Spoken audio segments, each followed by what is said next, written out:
ఈ మావోయిస్టుల అంశం మళ్ళీ తెర మీదకి వచ్చింది. పార్టీ చీఫ్ అయిన దేవ్జీ ఎక్కడున్నాడు, అండ్ మొదటి తరం నాయకులైన గణపతి, మల్లా రాజిరెడ్డి వీళ్ళంతా ఎక్కడున్నారు, అండ్ దాంతో పాటు తెలంగాణ చీఫ్ అయిన దామోదర్ బడే చొక్కారావు అలియాస్ దామోదర్ ఎక్కడున్నాడు. ఈ కోణంలో పెద్ద ఎత్తున భద్రతా బలగాలు కూమింగ్ నిర్వహిస్తున్నాయి. సో వాళ్ళంతా ములుగు జిల్లా ఈ ప్రాంతంలోనే తలదాచుకున్నారు.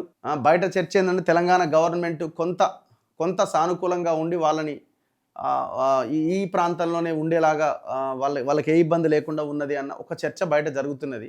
సరే, ఇవన్నీ డిస్కషన్స్, స్పెక్యులేషన్స్, ఏది వాస్తవం ఏది అవాస్తవం అని చెప్పలేము. ఏది ఏమైనా వాళ్ళు ములుగు జిల్లా ఈ ప్రాంతంలోనే ఉన్నారు అన్నదైతే బాగా బయట ఉన్నది. దీంతో ఈ ప్రాంతంలో భద్రతా బలగాలు హై అలర్ట్ ప్రకటించి కూమింగ్ చేస్తూ ఉన్నాయి. లీగల్ మార్గాల్లో ముందుకెళ్ళండి, సమాజానికి మీలాంటి వాళ్ళు అవసరం, ప్రస్తుత పరిస్థితుల్లో మీ కార్యాచరణ సమీక్షించుకోండి, ఆ దిశగా నిర్ణయం తీసుకోండి. మావోయిస్టు పార్టీకి మేధావులు, విద్యావంతుల విజ్ఞప్తి, శాంతికి మార్పునకు దోహదపడండి, తెలంగాణ ప్రభుత్వానికి సైతం విజ్ఞప్తి. సో ఇప్పుడు అదే కదా మేము అంటున్నది కూడా అదే కదా ప్రతిరోజు. ఇంకా మనం అడవుల్లో ఉండి కొట్లాడి సాధించేది ఏమీ లేదు.